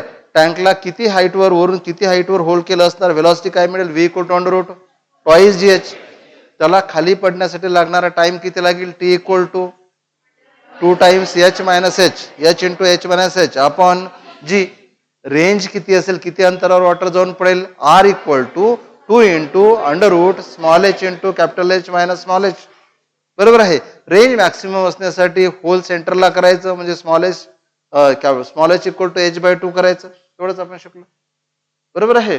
आणि हा इफेक्ट बरं त्यातलाच एक पार्ट आहे. जिथे स्पीड मॅक्सिमम तिथे प्रेशर मिनिमम. हे कशामधून शिकलो आपण? बर्नॉलिस थेरम मधून, बरोबर आहे. हाईट वाढली तर प्रेशर किंवा व्हेलॉसिटी कमी होणार, कारण की तीन टर्मची सम कॉन्स्टंट आहे ना. हाईट वाढली म्हणजे एक टर्म वाढली, एक टर्म वाढली तर दोन्ही टर्म किंवा दोन पैकी कुठली तरी टर्म काय व्हायला पाहिजे? कमी. तरच राईट हँड साईड काय असणार? Constant, according to Bernoulli's theorem, बरोबर आहे. आणि आता राहिला प्रश्न फक्त व्हिस्कॉसिटीचा. काय राहिलं? व्हिस्कॉसिटी. पहिले आपण अगदी थोडक्यात व्हिस्कॉसिटी म्हणजे काय ते पाहू. जास्त आपल्याला डिटेल जायची गरज नाही. का होते सेंटेन्स आणि ते सगळं एक्सप्लेनेशन आणि त्याची खिचडी होते डोक्यात, आणि ज्यावेळेस ना प्रॉब्लेम सोडवायचं काम पडते मग आपण ते सगळं घेऊन बसतो बॅगेज. आपल्याला एवढं बॅगेज की वापरायची गरज नाही, एवढे फॉर्म्युले पाठ करायची गरज नाही. व्हिस्कॉसिटी बघा काय असते, लक्ष द्या इकडे. समजा हा एक सॉलिड सरफेस आहे, यावर जर का तुम्ही वॉटर टाकलं तर खालचा लेअर चिटकून राहणार, वरचा लेअर त्याच्यापेक्षा फास्ट धावेल, त्याच्यावरचा लेअर त्याच्यापेक्षा फास्ट धावेल. हे लेअर्स एकमेकावरून घसरतात, बरोबर आहे. पण इथे जर का तुम्ही इडिबल ऑइल टाकलं तर वॉटर जेवढ्या फास्ट स्प्रेड होणार, इडिबल ऑइल तेवढ्या फास्ट स्प्रेड होणार नाही. वरच्या लेअरचा स्पीड कमी असेल, बरोबर आहे. कमी का असेल माहिती आहे का? खालचा तर लेअर चिटकला, ऑइलचा असो की वॉटरचा असो, बरोबर आहे. आणि हे जे हे लेयर्स आहेत हे एकमेकांमध्ये काय करतात? फ्रिक्शन डेव्हलप करतात किंवा एकमेकांच्या घसरण्याला अपोज करतात. हे अपोजिशन कमी असेल तर हे लेअर सहज घसरतील आणि त्या लिक्विडची व्हिस्कॉसिटी कमी, बरोबर. जर का तुम्ही हनी टाकलं, हनीचे लेअर तर सहज घसरणार नाहीत, बरोबर आहे. त्यामुळे हनीची व्हिस्कॉसिटी जास्त. तुम्ही काय करा, जे काही लिक्विड आपण टाईलवर पोर्ड केलं त्या लिक्विडची तुम्ही लेअर्स डोळ्यासमोर घ्या. या टाईल हा झाला पहिला लेअर तर त्या टाईलला चिटकला समजा तुम्ही, बरोबर आहे. त्याचा स्पीड काय झाला? 0च झाला. कदाचित ना असेलही काही, पण एकदम कमी असेल कारण तो चिटकून गेला, बरोबर आहे. त्याच्या वरचा जो लेअर आहे तो काय होणार? त्या खालच्या लेअरवरून घसरेल. त्याच्या वरचा जो आहे तो आणखी सहज घसरेल, त्याच्या वरचा जो आहे तो आणखी सहज घसरेल. मग सगळ्यात टॉपमोस्ट जो लेअर असेल त्याचा स्पीड सर्वात जास्त. नदीमधून ज्यावेळेस पाणी वाहते संथपणे, स्ट्रीमलाईन फ्लो कन्सिडर केलेला आहे एंटायर चॅप्टरमध्ये. तर खालचा जो लेअर असतो ना, तो जो मातीला चिटकलेला आहे त्याला तर स्पीडच नसतो, तो थांबलेलाच असतो. त्याच्या वरचा लेअरचा स्पीड जास्त असतो, त्याच्या वरच्या लेअरचा स्पीड आणखी जास्त असतो. म्हणून एखादा ऑब्जेक्ट जर त्या काय म्हणू आपण बॉटम मधून समोर समोर जात असेल आणि एक ऑब्जेक्ट वरून समोर समोर जात असेल, दोन्ही सोबत नाही जातील. खालचं वाला मागं मागं राहणार, वरचं वाला समोर जाणार ड्यू टू विस्कॉसिटी. कळलं का? म्हणून ज्यावेळेस लिक्विड फ्लो होते लेअर्स वरून लेअर्स फ्लो होतात आणि सर्वात कमी स्पीड कोणत्या लेअरचा असतो? जो बॉटमला आहे. त्याच्या वरच्या लेअरचा स्पीड जास्त, त्याच्या वरच्या लेअरचा स्पीड आणखी जास्त. बरोबर आहे. म्हणून हे लेअर एकमेकांच्या मोशनला काय करतात? अपोज करतात. जर जास्त अपोज करत असतील तर स्पीड कमी होणार, तर ते लिक्विड आपण जास्त विस्कस मानतो. आणि कमी अपोज करत असतील त्या लिक्विडला आपण कमी विस्कस मानतो. म्हणजे हे विस्कस बरोबर आहे. हे कशाशी रिलेटेड आहे? दोन लेअर मधल्या फ्रिक्शन्स रिलेटेड आहे. पण सॉलिड मधलं फ्रिक्शन वेगळं आहे, हे लिक्विड मधलं फ्रिक्शन आहे. बरोबर आहे. सॉलिड मधलं फ्रिक्शन आपल्याला फ्रिक्शन मध्ये शिकायला मिळेल, पण लिक्विड लेअर्स मधलं फ्रिक्शन जे आहे that is nothing but viscosity. समजत आहे का तुम्हाला? लिक्विड लेअर्स मधलं फ्रिक्शन म्हणजेच काय आहे? विस्कॉसिटी आहे. एवढं लक्षात आलं? आणि हे फ्रिक्शन असेल कशामुळे? तर वरचा लेअर आणि खालचा लेअर यांच्यामध्ये असतील कोहेजिव्ह प्रोसेस. कुठले process? Cohesive process. Cohesive force जेवढा जास्त ते एकमेकांना तेवढं पकडून धरतील आणि तेवढी विस्कॉसिटी जास्त असेल. कोहेजिव्ह फोर्स जर कमी असेल तर एकमेकांना कमी पकडतील आणि विस्कॉसिटी कमी असेल. So viscosity depends upon cohesive force. कळलं का? जिथे कोहेजिव्ह फोर्स कमी तिथे विस्कॉसिटी कमी, जिथे कोहेजिव्ह फोर्स जास्त तिथे विस्कॉसिटी जास्त. बरोबर आहे. आणि मग एखाद्या सबस्टन्सची विस्कॉसिटी किती? बरोबर आहे. लक्ष इकडे द्या, लक्ष इकडे. एखादा सबस्टन्स किती भारी है ना, आपण पण किती भारी. एखादा सबस्टन्स किती भारी हे मोजण्यासाठी त्या सबस्टन्सची आपण डेन्सिटी स्टडी करतो. बरोबर आहे. एखादा सबस्टन्स किती लवकर हॉट होतो किंवा किती लवकर कोल्ड होतो हे समजण्यासाठी आपण त्या सबस्टन्सची स्पेसिफिक हीट स्टडी करतो. आठवते? एखादा वायर जो आहे तो करंटला किती अपोज करतो. बरोबर. एखादा मटेरियल, तांब्याचं मटेरियल किती अपोज करणार आणि गोल्ड किती अपोज करणार, सिल्वर किती अपोज करणार, त्यासाठी आपण स्पेसिफिक रेजिस्टन्स स्टडी करतो. बरोबर आहे. तर हे ह्या सगळ्यांसाठी ना एक कॉन्स्टंट असतो. मग इथे एखादं लिक्विड किती विस्कस आहे त्यासाठी एक कॉन्स्टंट आहे. That constant is called as coefficient of viscosity. त्याला काय म्हणतात? Coefficient of viscosity. जसं आपण सरफेस टेन्शन, टेम्परेचर बदललं असता सरफेस टेन्शन कसं बदलते? So temperature coefficient of surface tension. Temperature बदललं तर रेजिस्टन्स कसा बदलतो? Temperature coefficient of resistance. Temperature वाढलं असतं तर एखादा ऑब्जेक्ट किती एक्सपांड होते, किती कॉन्ट्रॅक्ट होते. लिनियर असेल तर किती एक्सपांड कॉन्ट्रॅक्ट होते, एरिया किती एक्सपांड कॉन्ट्रॅक्ट होतो, व्हॉल्यूम किती एक्सपांड कॉन्ट्रॅक्ट होते, coefficient of linear expansion, coefficient of areal expansion, coefficient of volume expansion. बरोबर आहे. प्रत्येक फेनॉमेनॉनची एखाद्या फॅक्टरनुसार बदलते. बरोबर आहे. त्यासाठी जसा एखादा कॉन्स्टंट असतो, कोइफिशियंट असतो, तसंच एखाद्या मटेरियलची विस्कॉसिटी किती आहे ते मोजण्यासाठी सुद्धा एक कोइफिशियंट आहे. That is called as coefficient of viscosity. समजलं का? काय म्हणते त्याला? Coefficient of viscosity. तर आपल्याला कोइफिशियंट ऑफ विस्कॉसिटी स्टडी करायचं आहे आणि एकदम सिंपल आहे. फॉर्म्युला पाठ कराल तर परत जेवढेच प्रॉब्लेम काम पडेल तेवढेच ते तुमच्या कामात नाही पडणार. बरोबर आहे. पण समजून घेणार तर बरोबर तुम्हाला ज्यावेळेस काम पडेल ना, बरोबर लॉजिक तुम्हाला वापरता येईल, इंटरेस्टही डेव्हलप होईल. ओके.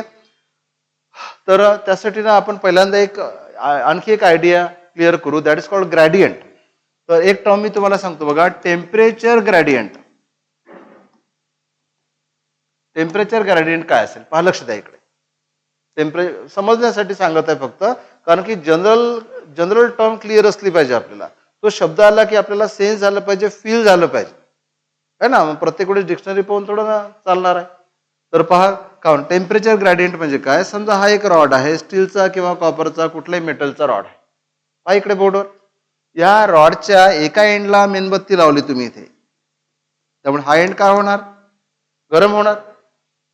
आणि एकदम फुल्ली गरम नाही झालेला आहे, काही गरम झालेला आहे आणि याची जी गरमी आहे इथून ती या एंड पर्यंत पोहोचली. हा एंड.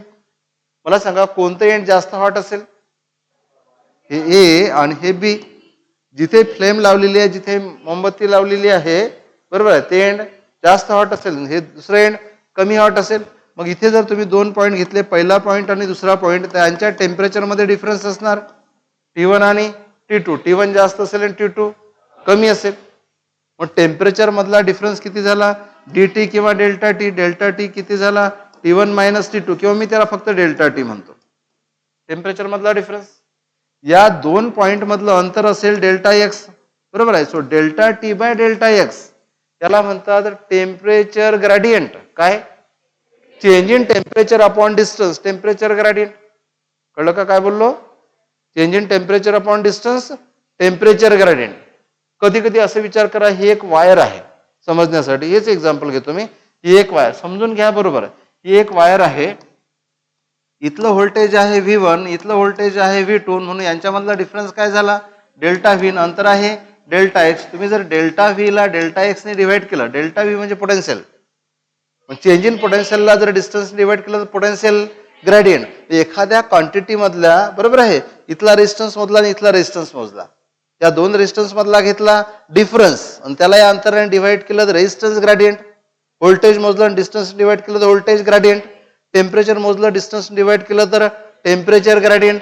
या लेअरचा स्पीड मोजला आणि वरच्या लेअरचा स्पीड मोजला, त्या स्पीड मधला घेतला डिफरन्स, व्हेलॉसिटी मधला घेतला डिफरन्स, त्या डिफरन्सला डिस्टन्सने डिवाइड केलं, व्हेलॉसिटी ग्रेडियंट. ग्रेडियंट समजला का?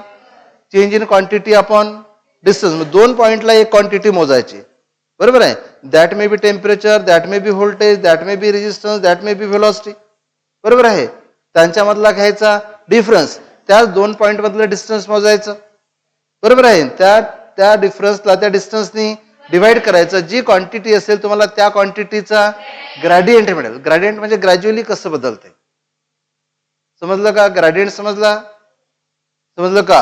मग आताच मी तुम्हाला काय बोललो होतो की खालचा जो लेअर आहे त्याचा स्पीड तर 0 असणार, वरच्या लेअरचा स्पीड थोडासा जास्त, वरच्या लेअरचा स्पीड थोडासा जास्त. मग या हे काय आहे? माझ्या डोक्यात काय आहे की हा सॉलिड सरफेस आहे, यावरून लिक्विड वाहत आहे, खालचा लेअर चिटकलेला आहे, वरच्या लेअरचा स्पीड हा किती घेतला आपण? V1. त्याच्या वरच्या लेअरचा स्पीड किती घेतला? V2. यांच्यामधला डिफरन्स काय असणार? Delta V. आणि यांच्यामधलं अंतर मोजलं, समजा ते आहे डेल्टा वाय. व्हर्टिकल असेल तर वाय, हॉरिझॉन्टल असेल तर एक्स, असं करत असतो आपण. मग delta v upon delta y याला तुम्ही काय म्हणणार? Velocity gradient. Velocity gradient term समजली? So change in velocity of two layers upon the distance between two layers. Velocity मधला डिफरन्स त्याला काय करायचं? दोन लेअर मधल्या डिस्टन्सनी डिव्हाइड करायचं. We get velocity gradient. काय मिळेल? Velocity gradient. Is that clear? अरे समजलं का? समजलं ना? बस एवढं तुम्हाला समजलं असेल तर पुढचा पार्ट तुम्हाला सहज समजेल. तुम्ही जनरल कॉमन सेन्स तिथे आता वापरू शकता तुमचा. तर आपल्याला व्हिस्कॉसिटी स्टडी करायची आहे आणि कोएफिशियंट ऑफ व्हिस्कॉसिटी आपल्याला काढायचं आहे.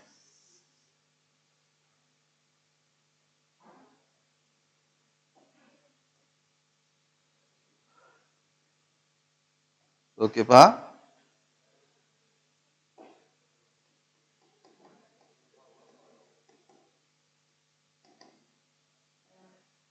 लक्ष द्या काय करूयात आपण. इकडे पहा, बोर्डवर लक्ष द्यायचं पूर्ण. तर असं विचार करा की हॉरिझॉन्टल सरफेस आहे, त्यावरून लिक्विड फ्लो होत आहे in the form of layers, बरोबर आहे. हा हॉरिझॉन्टल सरफेस आहे, हा खालचा सरफेस झाला आणि आपण या दोन लेअर घेतले. हा पहिला लेअर आहे, इथला स्पीड आहे V1 किंवा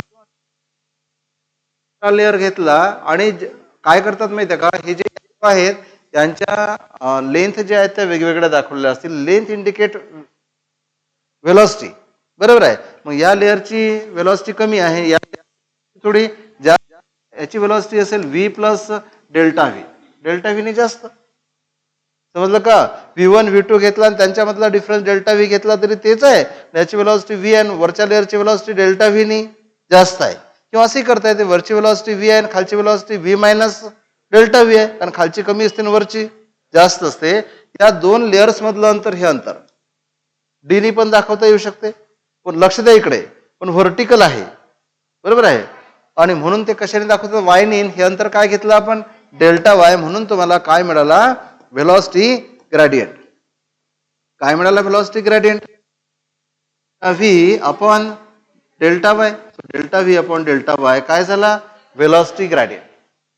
आता पहा लक्ष द्या, हे जे लेयर्स घसरून राहिले एकमेकांवरून, बरोबर आहे, यांच्यामधला जो फोर्स आहे, हे लेअर एकमेकांच्या मोशनला काय करतात, अपोज करतात. कमी अपोज करत असतील तर सहज घसरतील, जास्त अपोज करत असतील तर एकमेकांना पकडून ठेवायचा प्रयत्न करतील. तीच टर्म काय आहे, विस्कॉसिटी. आणि हा जो दोन लेयर्स मधला फोर्स आहे that is called as viscous force. दोन लेअर मधला जो फोर्स आहे त्याला काय म्हणतात, विस्कस फोर्स. कारण ते लेअर एकमेकांच्या मोशनला काय करत आहेत, अडथळा करत आहेत, अपोज करत आहेत, बरोबर आहे. म्हणून तो जो अपोज आहे, अपोज म्हणजे एक प्रकारचा फोर्स आहे, that force is called viscous force. म्हणजे या दोन लेअर मधला आपल्याला काय स्टडी करायचा आहे, विस्कस फोर्स स्टडी करायचा आहे. हा जो विस्कस फोर्स असतो दोन लेअर मधला, मला सांगा इकडे पहा की दोन लेयर्स आहेत आणि दोन लेअरचा एरिया कमी असेल तर ते कमी अपोज करतील. दोन लेअरचा एरिया जास्त असेल तर त्याला घसरवायला कठीण जाणार, ते जास्त अपोज करतील. म्हणून हा जो विस्कस फोर्स आहे, हा विस्कस फोर्स एरियाला कसा असणार, दिस विस्कस फोर्स, बरोबर आहे, this viscous force F is directly proportional to area. दोन लेअर जे एकमेकांच्या कॉन्टॅक्ट मध्ये आहेत, जिथे कॉन्टॅक्ट येत आहे त्या एरियाला डायरेक्टली जेवढा एरिया जास्त तेवढं ते पकडून धरतील जास्त, तेवढा अपोज जास्त, तेवढा विस्कस फोर्स जास्त. So this viscous force is directly proportional to area of the layer in contact. जे दोन लेअर एकमेकांच्या कॉन्टॅक्ट मध्ये आहेत त्यांच्या एरियाला हा फोर्स कसा आहे. पण याचा सेन्स होता का तुम्हाला, एरिया जास्त असेल तर जास्त पकडून ठेवतील, जास्त पकडून ठेवतील तर जास्त विरोध करतील, जास्त विरोध करतील तर विस्कसनेस वाढला. So viscous force is directly proportional to area. What about velocity gradient, मला सांगा. यानंतर आपण फिक्स ठेवू. आणि जर का, लक्ष द्या, जर का वेलॉसिटी मला सांगा डीव्ही जास्त असेल, म्हणजे वेलॉसिटी मधला चेंज जास्त असेल, याचा अर्थ फोर्स चेंज जास्त असेल तर, चेंज जास्त असेल तर फोर्स जास्त की फोर्स कमी. मी असं विचारतो तुम्हाला, पहा लक्ष द्या. या लेअरचा स्पीड आहे 10 मीटर पर सेकंड, ऐका बरोबर, आणि वरच्या लेअरचा स्पीड आहे 15 मीटर पर सेकंड. दुसऱ्या केसमध्ये खालच्या लेअरचा स्पीड आहे 10 मीटर पर सेकंड आणि तेवढ्याच अंतरावर वर लेअर आहे, इथं स्पीड आहे 20 किंवा काय म्हणून आपण एखादा नंबर 22 मीटर पर सेकंड. कुठलं लिक्विड सहज घसरलं, सेकंड वाला की फर्स्ट वाला, सेकंड वाला सहज घसरलं म्हणून तर त्याचा स्पीड जास्त झाला. सहज घसरलं म्हणजे विस्कॉसिटी जास्त की कमी, सहज घसरून राहिलं ना, तर विस्कॉसिटी कमी. हे अंतर तर सारखंच आहे, हे अंतर सारखंच आहे, बरोबर आहे.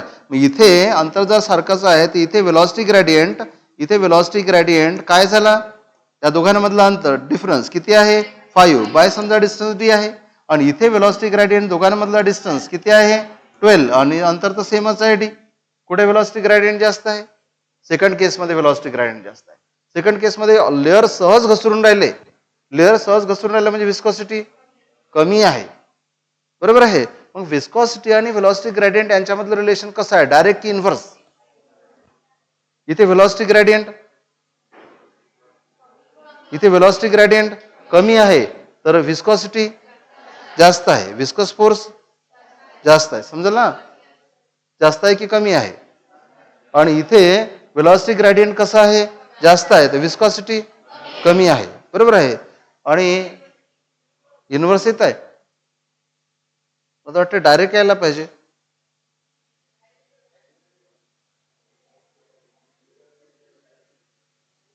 कारण की आपण फक्त लेयर्स मधला डिस्टन्स घेतला.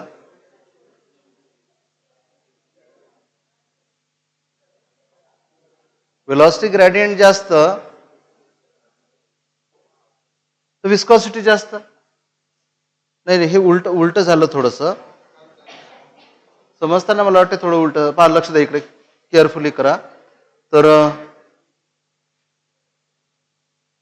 अंतर सारखंच घ्यायचं आहे, इथे डिफरन्स जास्त आहे, लक्ष द्या, इथे डिफरन्स जास्त क्रिएट झाला. डिफरन्स जास्त क्रिएट झाला याचा अर्थ आपल्याला काढता येईल की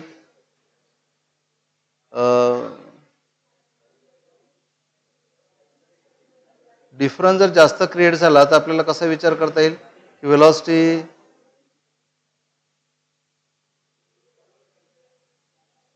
नाही, उलट झालं थोडं. पहा लक्ष द्या इकडे, वेलॉसिटी, लक्ष द्या इकडे पहा, वेलॉसिटी ग्रेडियंट जास्त तर विस्कस फोर्स जास्त, वेलॉसिटी ग्रेडियंट कमी तर विस्कस फोर्स कमी. फक्त त्याचा ना त्याच्या आतमध्ये एक्सप्लेन करताना आपण थोडासा विचार बरोबर नाही करू शकलो.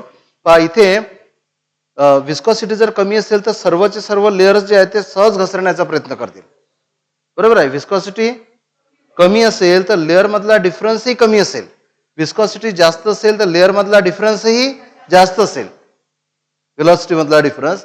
म्हणून हे जे विस्कस फोर्स आहे तो व्हेलॉसिटी ग्रेडियंटला डायरेक्टली प्रोपोर्शनल घ्यायला पाहिजे. आणि व्हेलॉसिटी ग्रेडियंट काय घेतलं आपण? D v by d y. बरोबर आहे. Velocity gradient d v upon d y. म्हणून ही जी विस्कॉसिटी आहे ती एरियालाही डायरेक्टली प्रोपोर्शनल आहे आणि व्हेलॉसिटी ग्रेडियंटलाही डायरेक्टली असं घ्यायला पाहिजे होतं. विस्कॉसिटी एरियालाही डायरेक्टली प्रोपोर्शनल, व्हेलॉसिटी ग्रेडियंटलाही डायरेक्टली प्रोपोर्शनल आहे. लक्ष द्या, एक मिनिट कंप्लीट करून नंतर आपल्याला विचार करता येईल. पहा विस्कस फोर्स जो आहे तो कशाला प्रोपोर्शनल आहे? एरियाला. Again viscous force is directly proportional to velocity gradient. Viscosity जर जास्त असेल तर व्हेलॉसिटी मधला डिफरन्सही जास्त होऊन जाईल. बरोबर आहे. ते कमी असेल तर व्हेलॉसिटी मधला डिफरन्स कमी होईल फॉर सेम डिस्टन्स. बरोबर आहे. सो विस्कस फोर्स या दोन्ही फॅक्टरला डायरेक्टली प्रोपोर्शनल आहे. दोन्ही फॅक्टरला डायरेक्टली प्रोपोर्शनल असल्यामुळे आपल्याला लिहिता येणार viscous force is proportional to A into d v upon d y. D लिहा किंवा डेल्टा लिहा, डीव्ही अपॉन डीवाय. बरोबर आहे. प्रोपोर्शनलिटी काढून टाकायची असेल तर एक कोइफिशियंट किंवा एक कॉन्स्टंट वापरतात.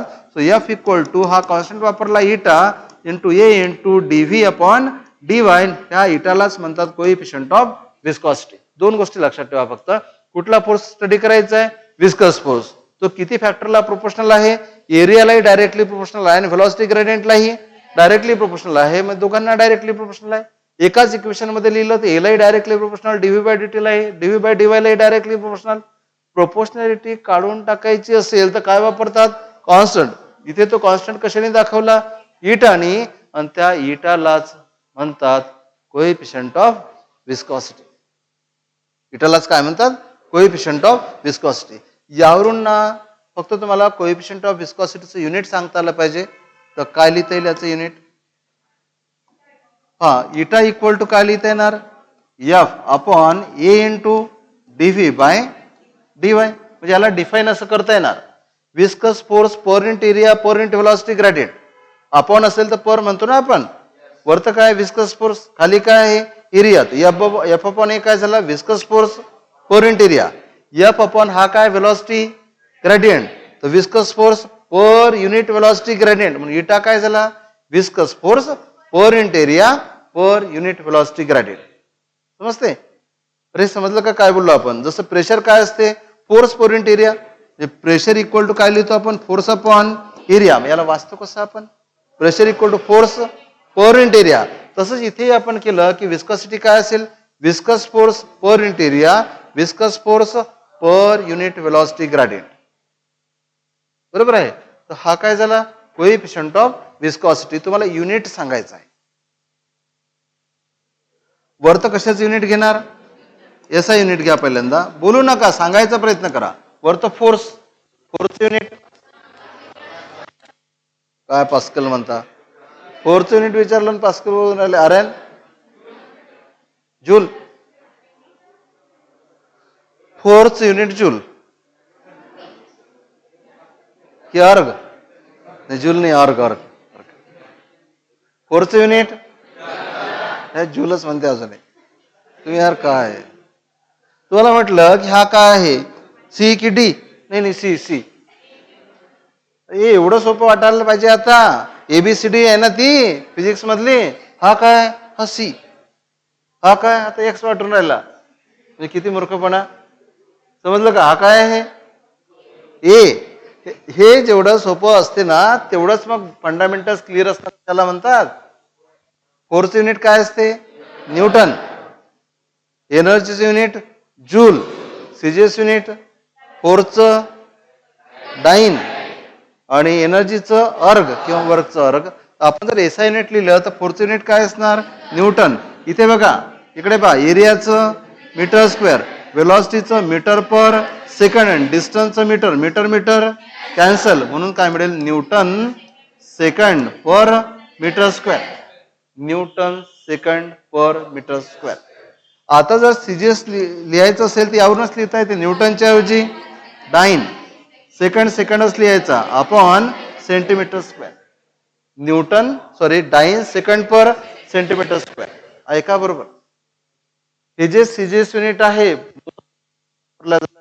क्वेश्चन्स मध्ये, हे जे सीजीएस युनिट आहे याला म्हणतात पॉइस. काय? पॉइस. पैसे नाही, पैसे नाही, पॉइस. सो पॉइस कशाचं युनिट आहे? विस्कॉसिटीचं किंवा कोइफिशियंट ऑफ विस्कॉसिटीचं युनिट काय आहे? पॉइस.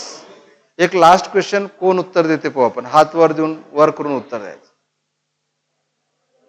इकडे पहा, एक युनिट बोलू नका. Newton second per metre square. दुसरं काय आहे? Dyne second per centimetre square. यालाच तुम्ही काय म्हटलं इकडल्या याला? पॉइस.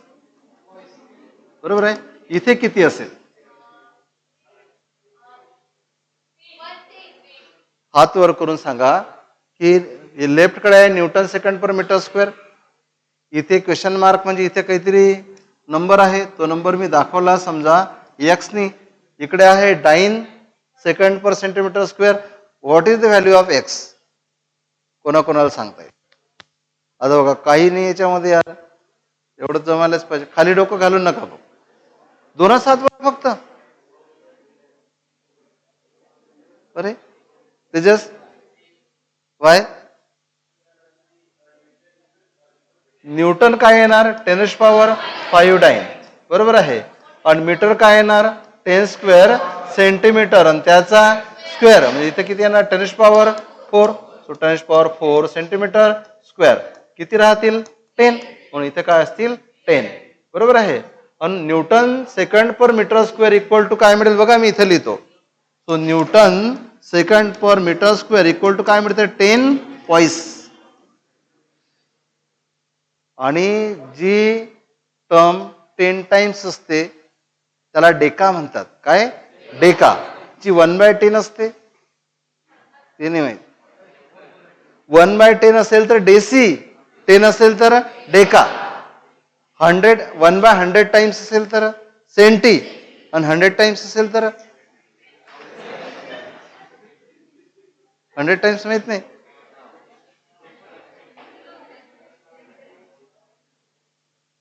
टाइम्स माहित नाही. हेक्टो म्हणजे 100. बरोबर आहे. म्हणून या 10 ला काय लिहू शकता? Deca. So newton second per metre square बरोबर काय झालं? 10 लिहायची गरज नाही. 10 लाच काय लिहायचं? Deca. So it is deca poised. लक्ष द्या इकडे. पॉइस जे आहे ते सीजीएस युनिट आहे आणि डेका पॉइस जे आहे ते एसआय युनिट आहे. पॉइस म्हटलं तर सीजीएस आणि डेका पॉइस एसआय. कारण की डेका पॉइस म्हणजे काय होते? Newton second per metre square. Newton second आणि मीटर एसआय युनिट आहेत. So poise is CGS unit आणि deca poise is SI unit. कळलं का? मग सीजीएस कशाचं? विस्कॉसिटीचं. मग कोइफिशियंट ऑफ विस्कॉसिटीचं दोन्ही युनिट तुम्हाला समजले. Newton second per metre square किंवा dine second per centimetre square. आणि यालाच तुम्ही काय म्हणता? पॉइस म्हणता. आणि एसआय युनिट याच्या 10 टाइम्स असते. Deca poised. ठीक आहे. आता फक्त एक पॉइंट राहिला, तो उद्या घेणार आहोत आपण. तो झाल्यानंतर मात्र तुम्हाला पूर्ण डीपीपी सोडवता येईल. Second DPP. ठीक आहे. आज तुम्ही ट्राय करा, तुम्हाला आजही सोडवता येतील. काही क्वेश्चन्स फक्त शिल्लक राहत. ठीक आहे. ओके, चल. एक मिनिट, एक समजून, एक लक्षात घ्या. पासून तर जवळपास गुरुवार शुक्रवार पर्यंत फिजिक्सचा पिरियड होणार नाही. पुढेच आहे का? आणि तुम्हाला जवळपास 5 डेजची सुट्टी मिळेल. आणि ह्या सुट्टीनंतर 5 चॅप्टरवर टेस्ट होईल. Circular motion, gravitation, rotational motion, oscillation. किती झाले? 4. ऑसिलेशन नंतर कोणता घेतला आपण? सरफेस टेन्शन सध्या चालूच आहे. तर या 4 चॅप्टरवर आपण टेस्ट घेऊ. Circular motion, gravitation, rotational motion, oscillation. तुमच्याकडे 5 दिवस आहेत आणि 4 चॅप्टर आहेत. मल्टिपल चॉईस क्वेश्चनची टेस्ट. ठीक आहे. तर सोडवता आली पाहिजे. उद्या आपण पुढे कंटिन्यू करू हा चॅप्टर.